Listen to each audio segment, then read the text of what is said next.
Ating pong gospel for today, a reading according to the gospel of St. John, chapter 14, verse 15 to 21. Glory to you, O Lord. If you love me, you will keep my commandments, and I will ask the Father, He will give you another advocate to be with you always, the Spirit of truth, which the world cannot accept because it's neither see nor knows it, but you know it because it remains with you and will be in you. I will not leave you orphans. I will come to you. In a little while, the world will no longer see me, but you will see me because you will live. On that day, you will realize that I am in my Father, and you are in me, and I in you. Whoever has my commandments and observe them is the one who loves me. And whoever loves me will be loved by my Father, and I will have him and reveal myself to him. Brothers and sisters, the gospel of our Lord Jesus Christ.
Praise Yahweh El Shaddai.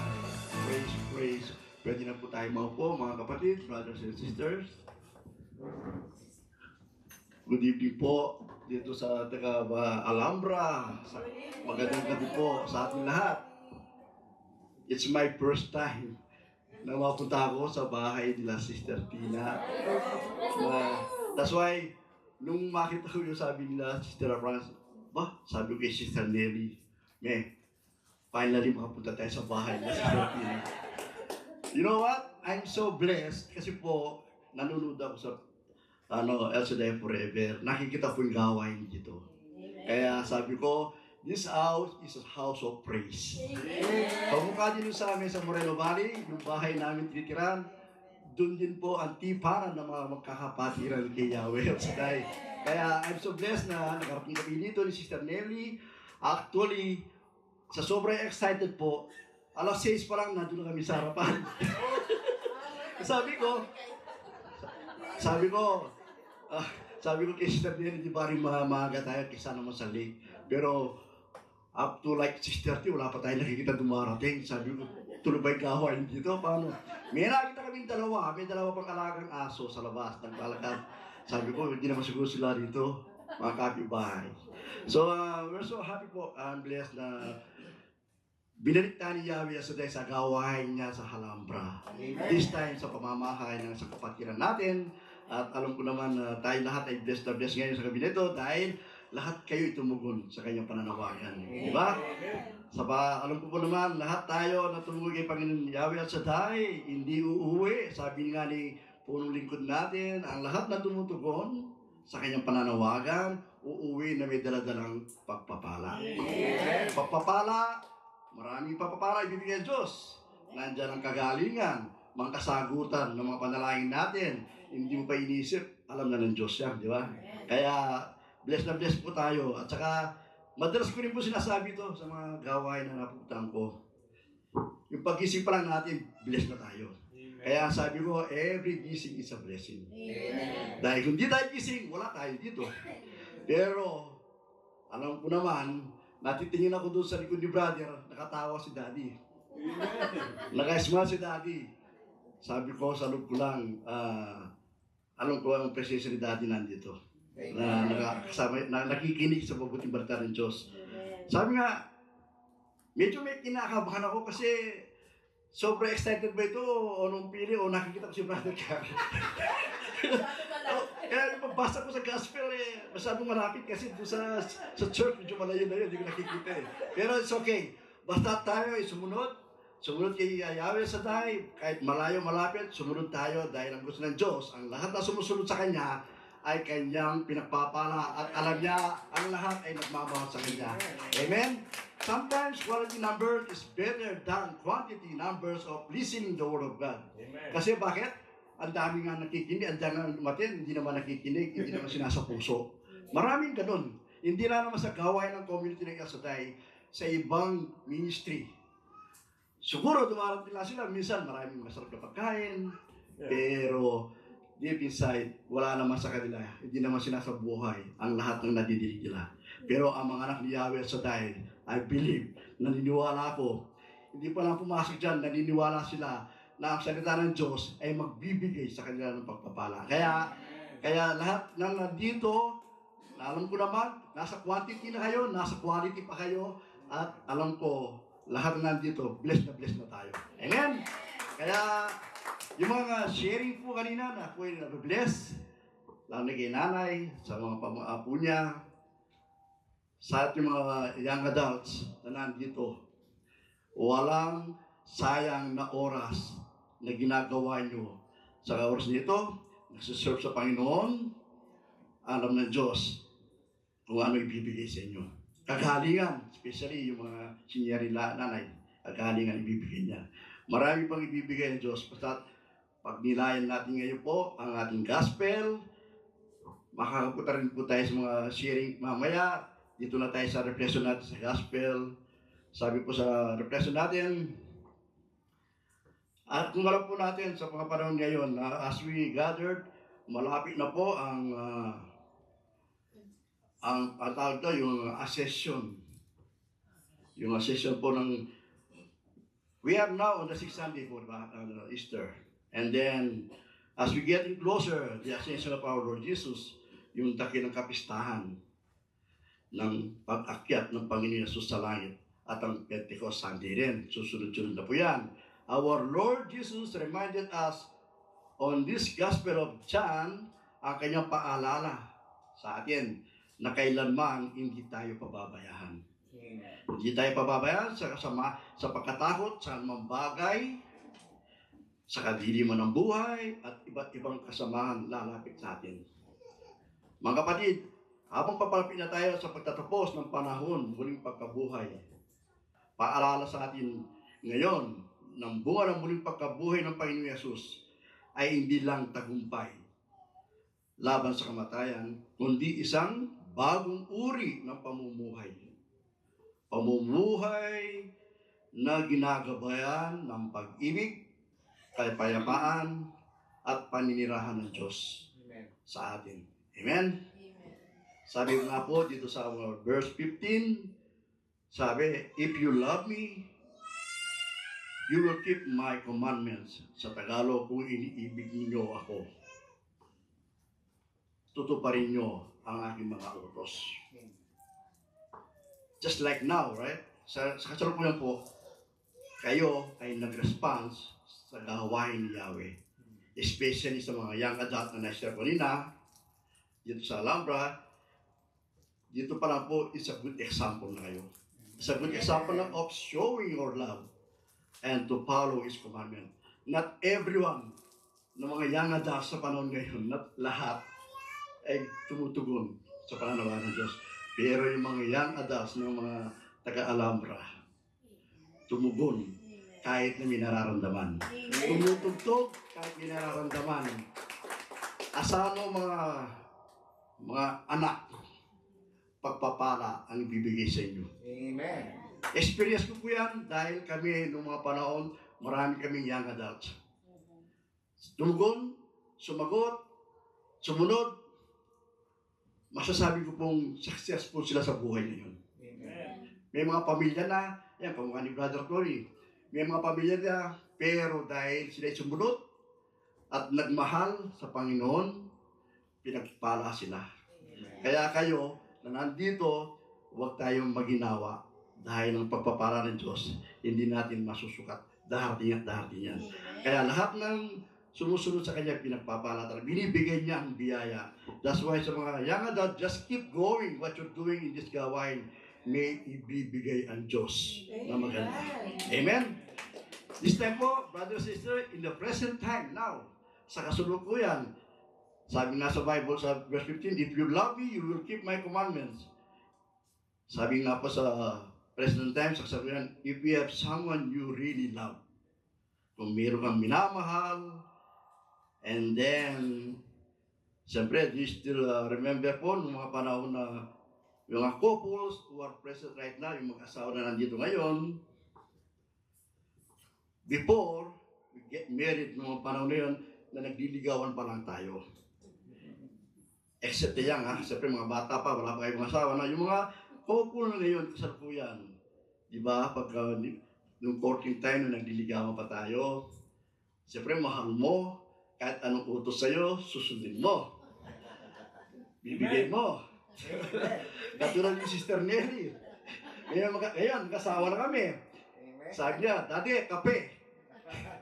Sunod naman ako, kape. Kasi mahal ko siya.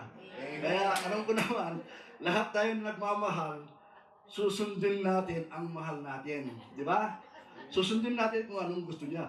Pero kung di mo mahal, siguro pwede mag-isip-isip ka. Pero dahil mahal mo, susunod ka sa utos niya. That's why, ganun din ang Panginoong Yesus na nagsabi kung iniibig natin siya, dapat sundin ang kanyang kautusan at tuparin. At tuparin ang kanyang mga utos. Inalimbawa ko lang po yung mag-asawa at mga kabataan. Brothers and sisters, how can we show our love to our Lord Jesus? Sa anong bagay natin pwedeng ipakita sa ating Panginoon Jesus ang ating pagmamahal? Actually, mga kapatid, it's not easy to follow. Hindi madaling sundin ang mga kautusan o commandment ng Diyos. Hindi madaling pagsunod sa kanyang mga utos dahil sa daming temptation na nakapaikot sa atin. But we need still follow His commandments kung tayo ay may pagmamahal sa ating Diyos, sa ating Panginoon Jesus. Ang masasabi ko po, one best thing to be good example, isang magandang halimbawa in showing our love to our Lord Jesus is by helping the needy people. Or whatever you do to your brothers and sisters, kung paano ang ginawa mo sa kapatid mo na kapuspalad na nangangailangan, para mo na rin ginawa sa ating Panginoon Jesus. Di ba?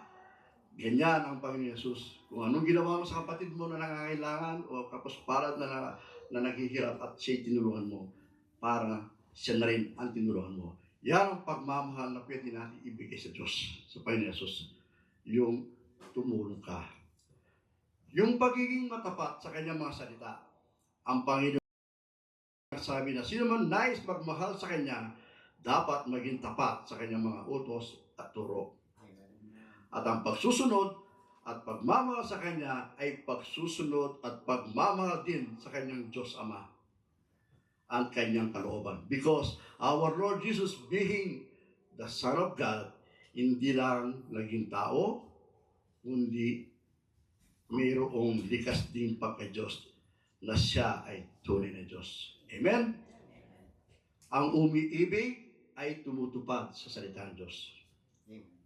Sinasabi ng Panginoon Jesus, ang umiibig sa akin ay tutupad sa aking salita. Napakalinaw ng mensahe ng Diyos ng Panginoon Jesus na ang tunay na pagmamahal sa Diyos ay may kasamang pagsunod. Hindi ito pagmamahal lang sa salita, kundi sa gawa din. Salita lang tayo salita, wala ka namang action. Paano mo mapapakita sa Diyos kung ano siya kamahal? Samahan din natin ang gawa ang ating pagmamahal sa Diyos. Katulad nito, nandito tayo sa gawain niya. Kaya, mga kapatid, ang umiibig ay tumutupad talaga sa salita ng Diyos. We need to apply in our life lahat ng salita na ang nating marinig. I-accept natin, i-apply natin sa pamumuhay natin. Yan ang gusto ng Diyos. At dapat ay palagi nating sinasabuhay kung ikaw o tayo ay tunay na nagmamahal sa Kanya. Sabi nga po dito, if you love me, you will keep my commandments. Kaya hindi lang sa salita, kundi sa gawa at sa buhay mo. Ang lahat ng mga salitang ipinapahayag, pinapaabot sa atin Yahweh sa day. Amen? Amen. This time, brothers and sisters, in our present time also, sa panahon natin ngayon, mga kapatid, pipiliin natin magmahal, magpatawad, umiwas sa kasalanan, at laging sa buhay natin ang mga salita ng Diyos, sa pamamagitan ng mga gospel, ipakita natin ang tunay nating iniibig ang Panginoon sa ating mga pamilya. Sa pamamayanan, sa simbahan, na nasusukat ang pagmamahal natin sa Diyos. At sa ating pagtitiwala sa Kanyang mga utos at pagsunod dito, kahit maraming pagsubok, maraming trials na dati sa ating mga kapatid, if we show our love and obey to our Lord Jesus, tayo ay makakatanggap ng maraming himala, pagpapala, kagalingan, manggagaling sa Kanya. Mga kapatid, truly is not easy talaga ang magsunod sa commandments niya. Because bilang tao mga kapatid, meron tayong kainahan. Meron tayong kainahan, yung tukso na nakapaligid sa atin, minsan, aatin ka sa gawain, alam mo, dito ka pumunta.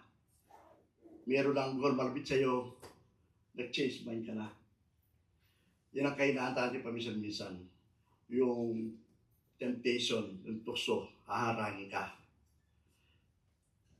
At bibigyan tayo ng lakas ng Panginoon. Hindi tayo pababayaan. Ang pag-ibig ng Panginoon Yesus ay tunay na nagbibigay din ng pag-asa sa mga tao nawawalan pag-asa, nanghihinahan ng loob.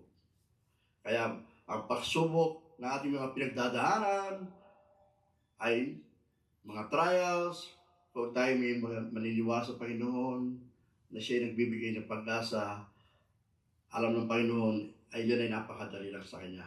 That's why don't lose hope. Huwag tayong mawala ng pag-asa sa Panginoon Yesus. Dahil ang Panginoon Yesus ay punong-puno ng pag-asa ang ibinibigay sa atin. Amen. Amen? That's why sabi nga sa Isaiah 40 verse 1, for those who hope in the Lord will never renew their strength. They will soar on wings like eagles. They will run and not go weary. They will walk and not faint.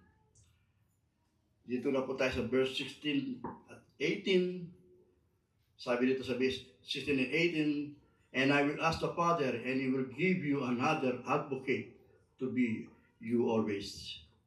The Spirit of truth, whom the world cannot accept, because it never seen nor Him, but you know Him because He remain with you and will be in you. I will not leave you orphans, I will come to you. Hindi ko kayo iiwan na nangungulila, babalik ako sa inyo. Brothers and sisters, our Lord Jesus prayed and asked, nagdasal sa Kanyang Diyos Ama to give us an advocate o patnubay upang ating makasama habang panahon. Ito ang Espiritu. Ang Espiritu Santo ay tatlong persona ng tatlong Trinity or sa tatlo, siya ang nagsisilbing patnubay sa atin upang maintindihan natin, maunawaan natin, may sa buhay natin ang mga aral ng Panginoon Yesus sa atin. Ang mga aral na ito ay nagmula sa kalooban ng Ama.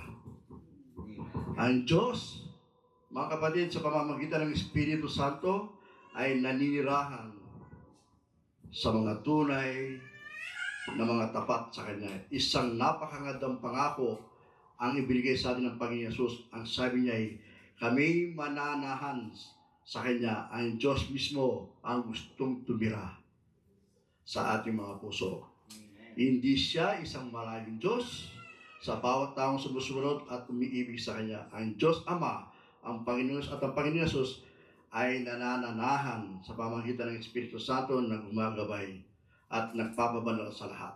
Amen? Amen. The Holy Spirit is a gift from God that help people live well in wisdom and love. Kapag ang ating puso ay dalisay, tapat at bukas sa Diyos, ito ay nagiging tahanan ng banal na Espiritu. Hindi lang tayo tagasunod ng Diyos, tayo ay kinarugdan niya tirhan.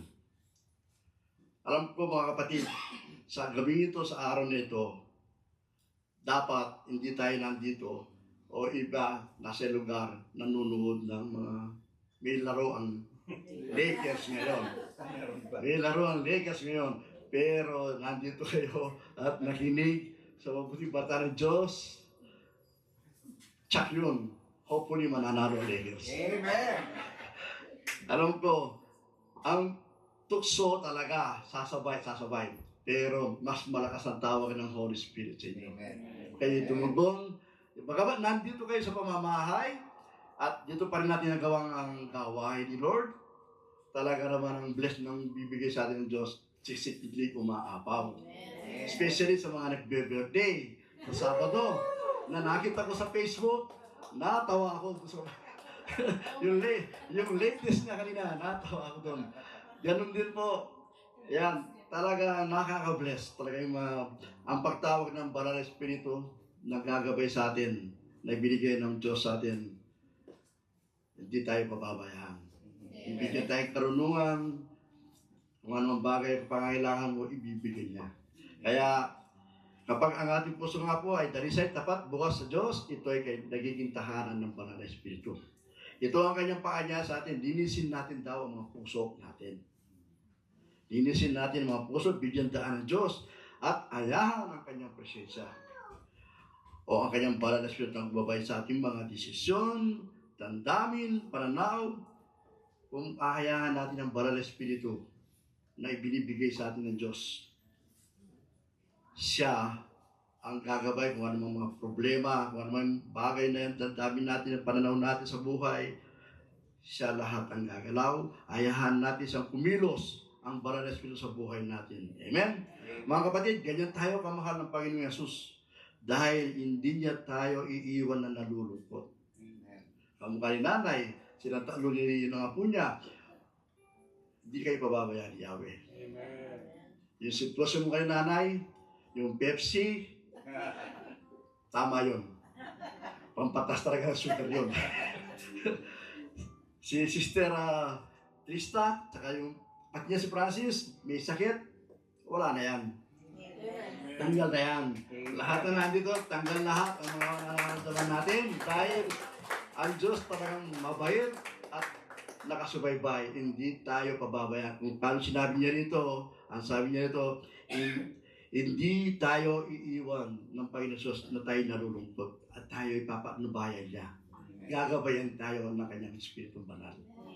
Kaya alam ko, si nanay at kanyang dalawa po niya, sasamahan kayo, kasama niyo pa yung presensya ni tatay.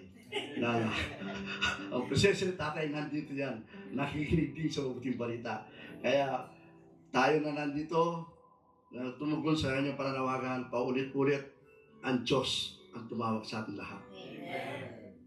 Ang Diyos na ating sinasamba, ang ating dinadakila, ang nandito ngayon.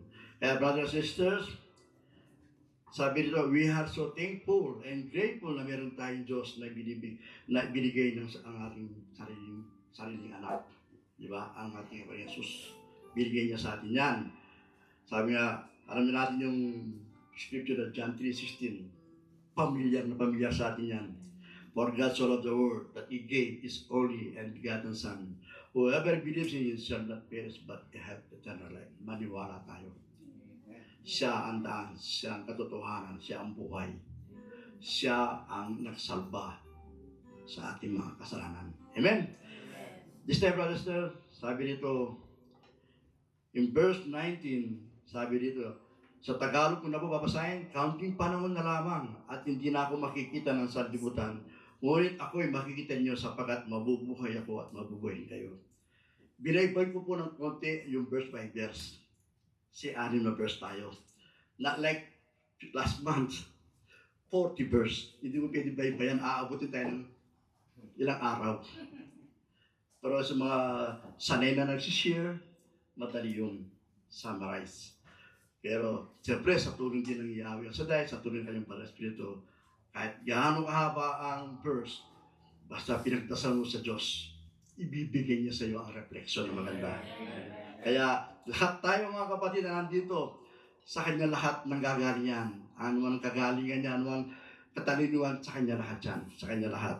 Kaya mga kapatid, in spite na sinabi ng Panginoon Jesus that we no longer see Him, siya ay hindi na daw natin makikita sa libutan, pero siya ay muling mabubuhay at tayo rin ay mabubuhay sa pamamagitan ng Kanyang banal na Espiritu. Amen. Nagagalaw at kikilos sa ating mga buhay. At ang Panginoon Jesus ay mabubuhay at makikita sa ating mga gawa, sa ating mga salita, dahil sa pinagkaloob niya sa atin ang Kanyang banal na Espiritu. Muli siyang nabuhay para sa atin at tayo mabubuhay din pagdating ng panahon sa kabilang buhay. Amen. While we are still living in this world, we need to do something good. Kaya dapat habang tayo ay nasa lupa pa, humihinga pa, nakaupo pa, at nakikinig pa, gumawa daw tayo ng mabuti. Amen. That's why, brother, sister, we need to be careful and aware sa ating ginagawa, ang mga kilos natin, ang mga salita natin, mahalin natin ng Diyos ng buong puso at isip ang Kanyang banal na Espiritu ng katotohanan ay kinakalob sa atin ng Panginoon Jesus. Dapat tayo ay gumawa ng magagandang bagay na ikatutuwa ng Diyos. Ano yung mga yon? We need to be generous. Amen. Alam ko naman mga anak ni Yahweh, mapagbigay yan. Amen. Kaya naman ang balik sa kanila, siksik ligid. Ang balik sa kanila. Dahil naniniwala tayo doon, magbigay ka ng 10, ibabalik sa iyo ng Diyos. Igit pa sa sapat. Di ba ba? Amen. Sabi din ng Diyos, marunong tayong magpakumbaba, humility. Kailangan meron tayo nun. Siyempre, ito rin dapat di mawala din sa atin to. Yung asin natin pagka judgmental. Di ba nga yung judgmental? Yung wala pa namang ginagawa, inuusgahan mo na, di ba? Ganyan. Alisin na natin yan. Hindi maganda sa harapan ng Diyos. Amen. Yung i-judge mo ang kapwa mo. Dahil ang may karapatan lang mag-usga ang ating Yahweh sa lang. Amen? Siyempre, nandiyan na rin yung marunong ka magpatawad. Dahil ang Diyos ay nagpapatawad. Tayo pa kaya? Di ba? Pero mayroong ibang tao na nakakalungkot hanggang kamatayan, hindi sila marunong magpatawad. Pero someday, tayo sana, ganun tayo, marunong tayo magpatawad at higit sa lahat, mahalin mo ang kapwa mo. In verse 20, dalawang verse na lang po tayo. On that day, you will realize that I am in my Father and you are in me and I in you. Malalaman ninyo sa araw na yon na ako'y sumasama, kayo'y sumasa akin, at ako'y sumasa inyo. Mga kapatid, if we continue to show our love to our Lord Jesus, it will remain in us. Kung paano siya sumasa Ama at tayo naman ay sumasa Kanya, let the Lord Jesus live in us. If Lord Jesus in us, sabi nga, who can be against us? I know and I believe ang lahat ng bagay ay magiging magaan at maayos. Ang lahat ng worries at trial ay madaling malalampasan dahil kasama natin ang Diyos sa buhay natin. Amen. Sabi nga sa Romans chapter 8 verse 31, if God is for us, who can be against us? That's why, brothers and sisters, we need to trust and have faith to patuloy tayo manalig magtiwala sa ating Diyos na buhay. Ang ating Yahweh Asadai na tayo hindi pababayaan because without Jesus in our life, mga kapatid, we are empty. Napakabigat pag wala ang Diyos, ang Panginoon Jesus sa buhay mo, sa puso mo.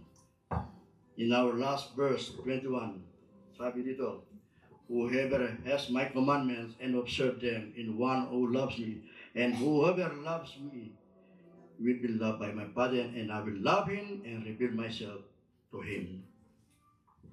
Mga kapatid, if we obey His 10 utos, yung 10 Commandments niya, just to remember po, mga sabu-utos, siguro mga ilan lang mga kabsado natin, nandiyan yung magpapapatay, huwag kang magnanakaw, di ba? Pero ang unang utos, ba't ang sabi ng Panginoon, ang sino mo magpabili sa kanyang ay ibigin sa kanyang ama, at ganoon din sa ituloy ang magpapakasalan. Mga kapatid, ang sabi dito, ang unang utos na ay gusto pinapit ng Panginoon sa atin ay yung mahalin natin ang Diyos natin higit sa lahat. Kanyang unang utos, mahalin natin ang Diyos natin higit sa lahat. At mahalin natin ang kapwa dahil ang Diyos ay puno ng pagmamahal. At ang lahat ng kanyang paalala sa atin, magmahalan bilang magkakapatid. Bilang magkakapatid at matutunan tayo magpatawad at alisin ang galit sa puso. If someone, at ganun din po, alisin din natin ang pataasan, yung pride. Di ba ba? Minsan, sometimes, yung pride mo, pag mataas na, minsan pag may nagpuri sa'yo, may humanga sa'yo, huwag mo aangkinin yan. Ang lahat ng pupurihan, pagpuri, sa Diyos lang yan. Huwag mo aangkinin yan kung ano mang ibigay sa'yo. May ginawa kang maganda, pupurihin ka. Ay, galing na, ganda niya ngayon. Huwag mong tatanggapin yun. Ayahan mo, ang Diyos ang purihin natin. Lahat ng bagay, lahat ng talino, lahat ng bagay na nandito sa buhay mo, huwag mo angkinin yan. Bigay lahat ng Diyos yan. Amen. Siya lang ang purihin, siya lang ang sambahin, siya lang ang dakilain. Dahil ang Yahweh sa dahil natin sinusundan, ang ating pinupuri, ang ating pinakikinggan, ay karapat-dapat dakilain at sambahin. Siya lang ang purihin at wala nang iba. Amen? At brothers and sisters, yung nga po, palaging mababa ang kalooban natin. Yan ang lagi naman pinapaaralan ng Diyos sa atin, magpakumbaba ka. Kahit ano ka pang, anong katasya pa, tignan mo yung nagpapakumbaba, binibigyan ng overtime. Di ba? Nakaka-overtime. Sino nagbibigay nun? Si Yahweh. Dahil kayo ay mga masunuring anak ni Yahweh. Kaya, yung 6 hours every day, dodoblin pa yan. Dadaan pa yan.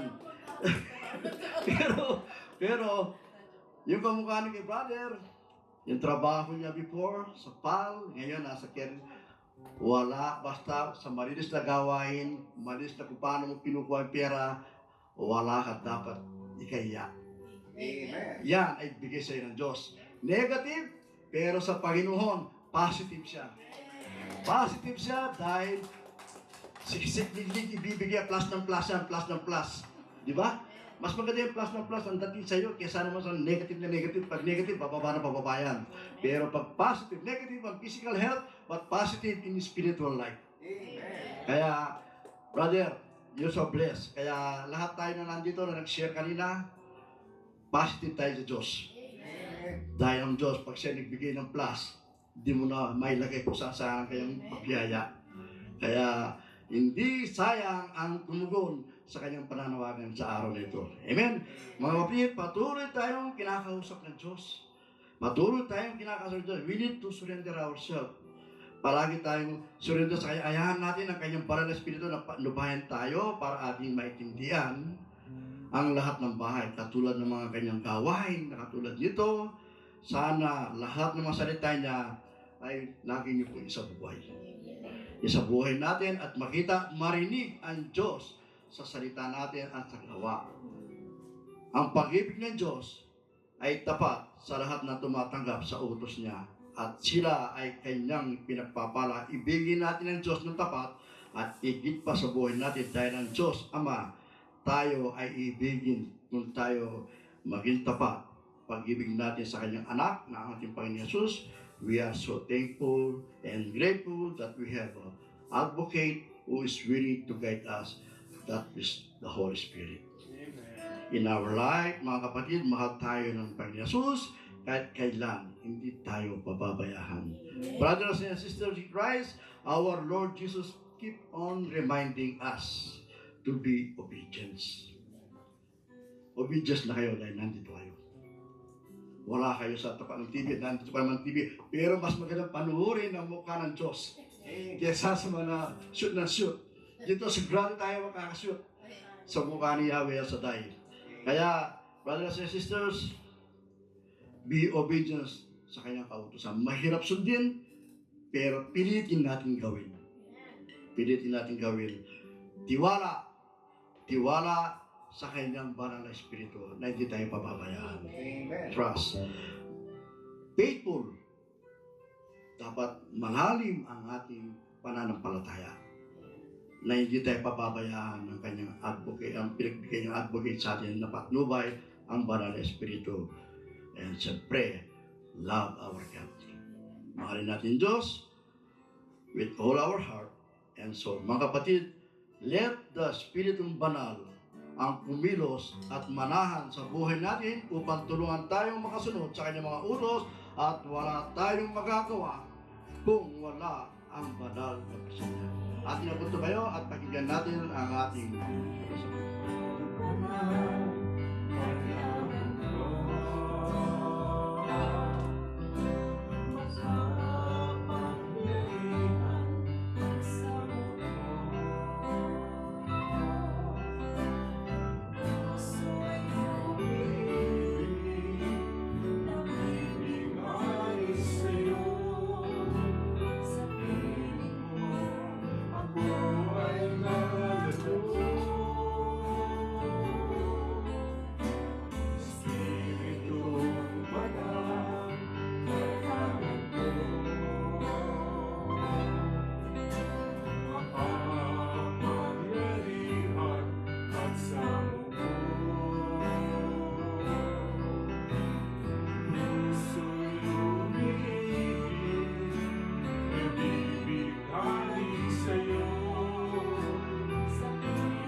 katulad ko, bago ako tumayo sa inyong harapan, isa akong mahina ang loob.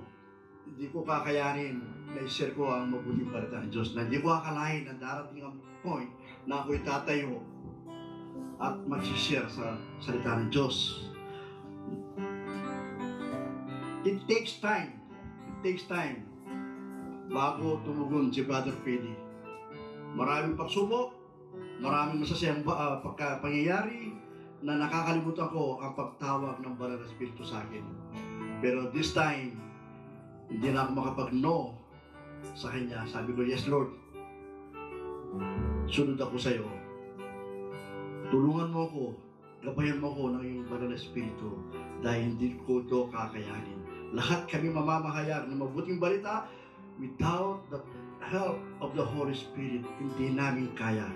Pero dahil kasama namin ang Banal na Espiritu, nawala ang aking takot, nawala ang aking hiya, tinanggap ko ang katotohanan, kahit noon mahaba pa ang buhok ko, ngayon manipis na, dati nahihiya ko, ngayon hindi ko ikinahihiya ang mabuting balita ng Diyos na aking isi-share sa mga ating mga kapatid. Banal na Espiritu, ayahan mo kumilos sa buhay mo. Ang mahirap, magiging madali pag siya ang gumalaw sa buhay natin. Kaya, walang paghihinayang sa pagtugon sa Banal na Espiritu ng Diyos na si Yahweh Yasday. Yes, brothers and sisters, in closing, we thank you, Yahweh Yasday. In the name of the Father and Son and the Holy Spirit. Amen. We thank you, Yahweh Yasday, to your words that we shared sa gabing ito. May your message will remain in our hearts and mind that may guide in our daily life. At kung susundin namin ang iyong mga utos, naniniwala kaming magiging maganda ang aming mga buhay. Thank you, Lord God, sa banal na Espiritu ng katotohanan na iyong pinagkakalob sa amin at gabayan kami na aming mapaglabanan ang anumang tukso o pagsubok ng buhay. Ganun din po, Panginoon, itinatas namin ang mga mahal sa buhay. Ingatan at patnubayan sa araw-araw ang aming buhay. We know, Lord God, kapag kayo po'y kasama namin, ang lahat ng bagay magiging maayos at magaan sa tulong ng iyong banal na Espiritu. We put our trust and faith to you. Salamat, Lord God, for the great love you gave for each and every one of us. Patuloy po kayong maghari sa aming mga buhay, pagkalooban ng kapayapaan ang aming puso, isip, at kanyang-kanyang tahanan, community, at sa buong sambayanan. Mga kapatid, this time po ating itaas ang ating mga kanya-kanyang mga petisyon sa ating Panginoon at ating Diyos ay naghihintay sa ating mga dasal. Yes, Lord God, hear our individual petition. We offer and surrender to all of you. We know that even we have not written and thought about it. Alam namin, Lord God, iyon ang nababasa at amin ang tinatanggap ang pagsagot sa lahat ng aming pangangailangan na yung sa tamang panahon, darating ang lahat ng pagpapala, siksik, iklik, na biyaya. Yes, Lord God, please extend your healing hands to our brother and sister from the top of their head and to the bottom of their feet, whom are not feeling well and experience pain. We believe that you are the best physician. And we believe that all the sickness and pain na aming nararamdaman ay yun ang pinagagaling. Alam ko, Panginoon, ikaw ang Diyos ni Yahweh Yasday na nagpapagaling sa lahat na nangangailangan ng kagalingan. Aplusin mo po ngayon sa oras nito ang aking mga kapatid.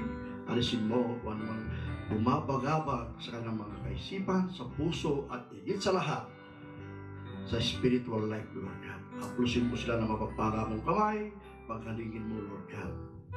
Lalo-lalo na yung mga apo ni nanay, aplusin mo na rin magpaparang kamay, Lord God. Ang lahat nito aming tinataas sa matamis na pangalan ni Jesus, kasama ng mahal na Birhen at ng Banal na Espiritu Santo. In Jesus' name we pray. Amen, amen, amen. Let's give thanks.